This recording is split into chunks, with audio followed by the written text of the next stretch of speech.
As a neuroscientist, I'm telling you, if your therapist has ever used the phrase Trump derangement syndrome or TDS, you need to find a new therapist.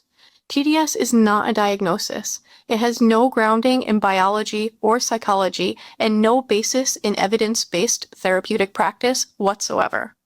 What it does is reframe legitimate alarm as pathology.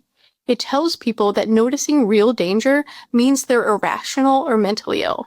And yes, there are therapists using this term right now.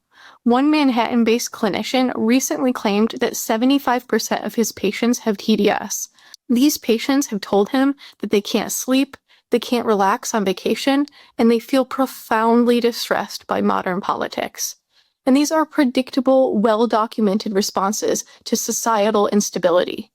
But instead of helping his patients understand these feelings, he's framing them as a disorder.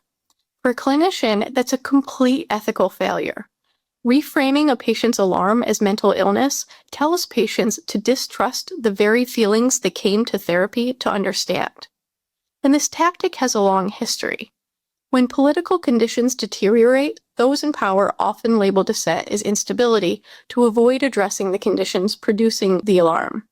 The Soviet Union invented sluggish schizophrenia to institutionalize dissidence. And in the United States, we've seen the same thing. Civil rights activists were labeled unstable, and women confronting inequality were dismissed as hysterical. In each case, attention shifted from the conditions being challenged to supposed flaws in the people raising concerns. And we're seeing that same dynamic today. People are not reacting to imaginary threats right now.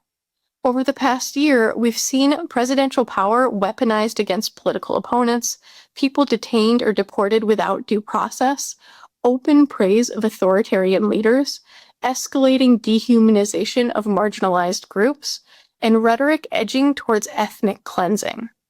People reacting with alarm are responding to explicit commitments and stated policy proposals.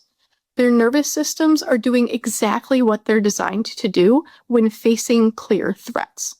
So we need to understand that the purpose of labeling this as TDS is to make people doubt their perception so that real threats can grow unchecked. The derangement isn't the people raising the alarm right now. The real derangement is the gaslighting.